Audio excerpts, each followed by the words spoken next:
amis, j'espère que vous allez bien. Alors, je suis sur les Hauts de Charleval, donc c'est à quelques kilomètres de Malmont où j'habite. Et j'ai choisi cet endroit pour vous présenter mon nouveau scooter.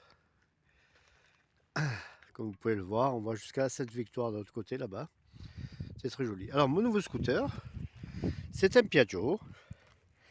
Il y a 2 ans, je vous avais présenté mon Piaggio Liberty. Je l'avais acheté en octobre 2020 et j'ai fait 15 000 pratiquement 16 000 km avec lui, je me suis vraiment régalé. Alors j'ai voulu évoluer en passant avec un modèle au-dessus et j'ai pris donc un Piaggio Medley 125 et qui est vraiment super. Hein. Alors il est tout neuf, j'ai fait à peine 400 km avec. Hier j'ai fait un long périple, enfin si on peut appeler ça. Je suis parti de Malmont, je suis allé sur la côte bleue, donc à Saucé-les-Pins.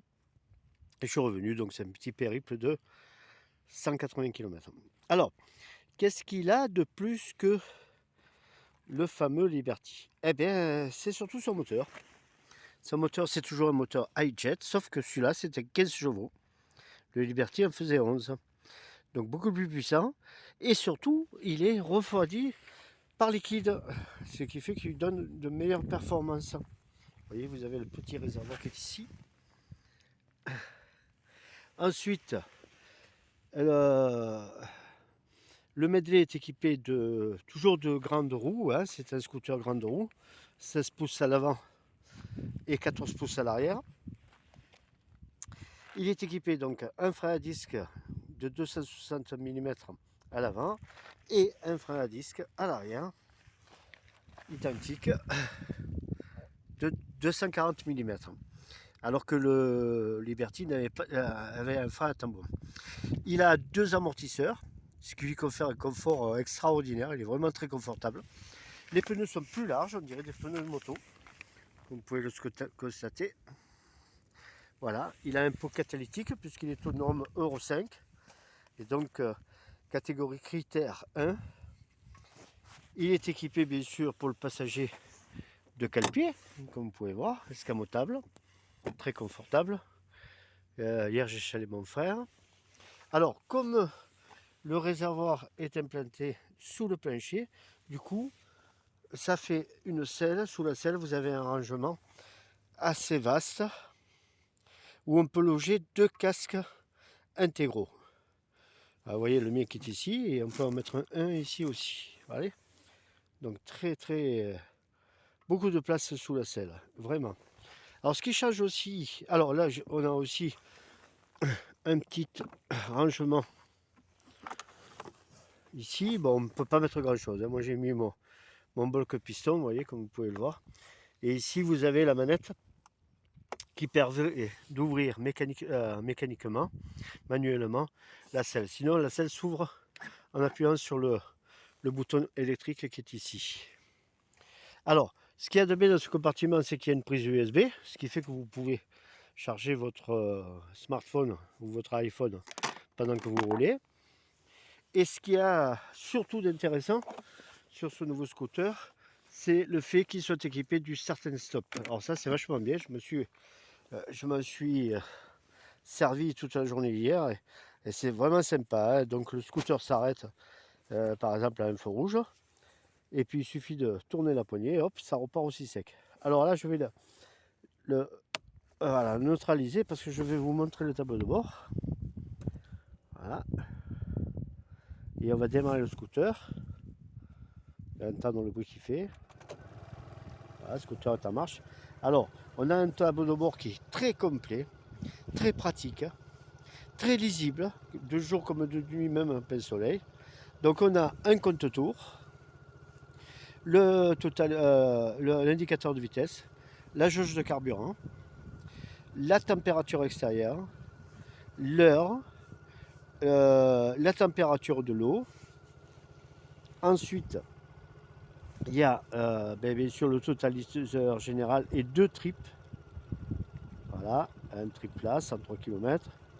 Ça, c'est le 343 km. En fait, c'est le totaliseur général et deuxième trip. Et après, si on appuie qu'une fois sur le côté gauche, eh bien en fait on a les indications un peu comme sur une voiture, hein. Donc avec la consommation moyenne, l'autonomie 150 km, vous voyez, tac, la vitesse moyenne 56 km/h. Ça c'est, je sais plus, km/h, 96, ouais c'est la vitesse maximale. Ensuite normalement j'ai la batterie, la charge de la batterie, vous voyez, 15 volts là, parce que l'alternateur fonctionne. Voilà. Et ce qu'il y a de bien aussi, c'est que qu'il n'y avait pas sur le Liberty. En fait, sur le Liberty, il n'y avait qu'un seul voyant de clignotant. Du coup, on ne savait pas si on tournait à droite ou à gauche. Alors, c'est des petits détails, mais n'empêche que c'est sympa, vous voyez. Là, je tourne à gauche, là, je tourne à droite, voilà.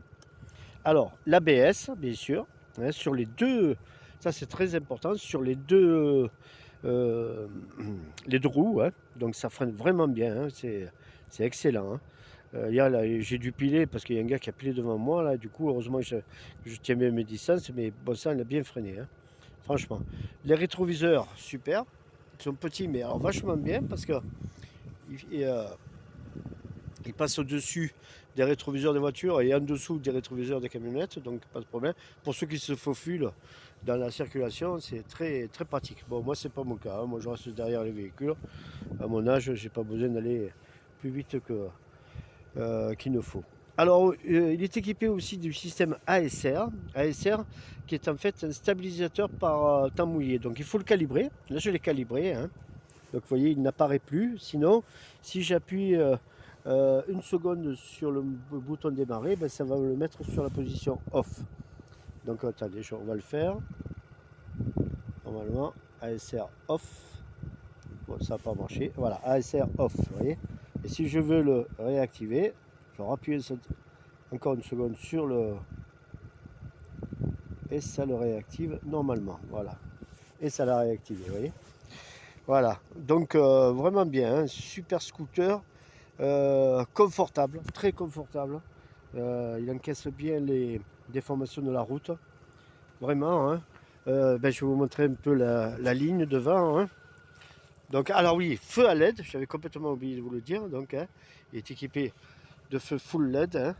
Donc une signature, vous voyez, avec ce petit V à LED là, sur chaque côté.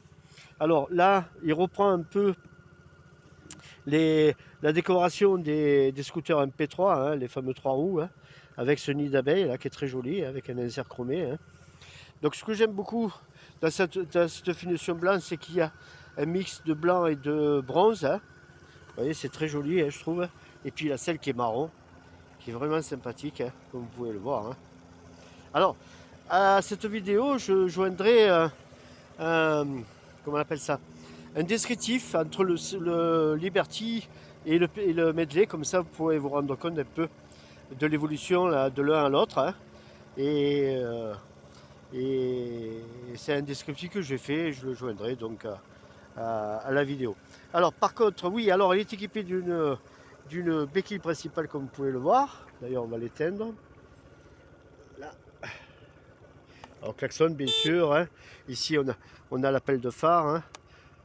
Position phare, appel de phare, les clignotants, l'ouverture de la selle, hein. Le klaxon, le mode donc pour changer, hein, pour changer les indications sur le tableau de bord, le démarreur, et ça c'est donc le start and stop. Là je l'ai mis sur off, là je vais le mettre sur auto et ça va normalement arrêter le moteur. Alors j'arrête tout, voilà. Voilà, alors oui, donc deux béquilles.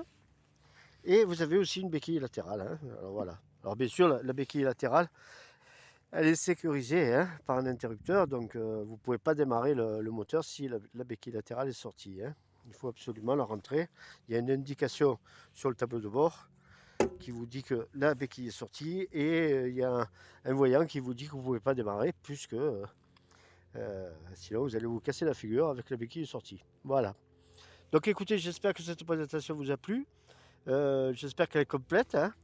Alors là, le bouchon de réservoir, ben, c'est comme les motos, hein. En fait, c'est une petite moto, hein, finalement, hein. Si on regarde bien, vu ses grandes roues, ses suspensions, la largeur des pneus et tout, franchement, on est vraiment sur une moto, quoi, hein. C'est vraiment un super scooter. Enfin, moi, c'est ce qui me convenait, hein, parce que les motos, je peux pas les enjamber, hein, parce qu'avec mes problèmes de vue, ben, j'ai 67 ans, bientôt 68, donc j'ai du mal à enfourcher les motos. Donc ça, le scooter, c'est vraiment ce qui me convient le plus, et celui-là particulièrement, quoi.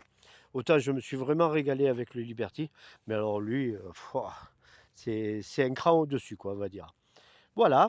Eh bien, écoutez, euh, n'hésitez pas à me mettre un petit pouce bleu si cette vidéo vous a plu. Puis je vous dis à très bientôt. Et puis surtout, bonne route les copains. Soyez prudents et à très bientôt. Donc on va mettre le contact. Voilà. Alors, eh bien, on a les voyants des clignotants de chaque côté. Gauche, droite. Ensuite, on a le voyant de l'appel de phare ou des phares des feux de route. Ici. Le voyant de l'ECU, hein, du fonctionnement moteur, le voyant de la pression d'huile, le voyant de l'ABS et le voyant du start and stop, hein, qui reste vert une fois que le moteur est démarré. Alors on va démarrer le moteur. Alors vous voyez que le démarrage ne démarre pas. Pourquoi? Parce que vous remarquez qu'ici vous avez la béquille de sortie et là le moteur qui est interdit de démarrage. Donc il faut enlever la béquille. C'est ce que je vais faire. Vous voyez, les deux voyants ont disparu et là je peux démarrer. Voilà. Donc là, éclairage super. Donc le voyant ABS s'éteint après, dès lors qu'on atteint la vitesse de 5 km/h. Hein. Voilà. Et le voyant start and stop, lui qui s'éteint par exemple si je ne veux pas le start and stop, donc j'appuie sur l'interrupteur. Voilà. Voilà. Et là, je le remets ici. Voilà. Alors, il y a une chose que j'ai oublié de dire tout à l'heure, donc on va arrêter le moteur à la clé. Donc, ce que j'avais oublié de vous dire, de vous montrer, c'est que le scooter est équipé d'un petit crochet pour sac. Vous voyez, il s'escamote. Donc là, je peux accrocher un sac, donc c'est bien pratique. Alors, même si le plancher n'est pas plat, ça permet quand même de poser un sac. Mais bon, le coffre est déjà très grand, ce qui fait qu'on peut mettre pas mal de courses à l'intérieur. Alors, le carburant utilisé, ben, c'est du E5 ou du E10. Moi, personnellement, je mets du E10. Hein. Sur mon Liberty, ben, je roulais E10 et ça ne pose aucun problème. De toute façon, c'est préconisé par Piaggio. C'est rappelé ici, d'ailleurs, sur cette étiquette que je vais enlever. Pas la peine de la garder. Hein. Alors, le moteur, très important, j'avais oublié de le préciser, c'est bien un moteur 125, hein, 15 chevaux, qui est équipé donc d'un Arbacam en tête 4 soupapes, donc un moteur 4 temps 4 soupapes, et 4 temps 4 soupapes, oui, c'est ce que je voulais dire. Ah, injection électronique, bien sûr. Hein. Voilà. Donc les amortisseurs sont réglables, 5 positions. Hein. D'ailleurs, il y a une clé qui est livrée avec. Hein. C'est le seul outil qu'il y a d'ailleurs de livrer avec le manuel d'utilisation de Piaggio.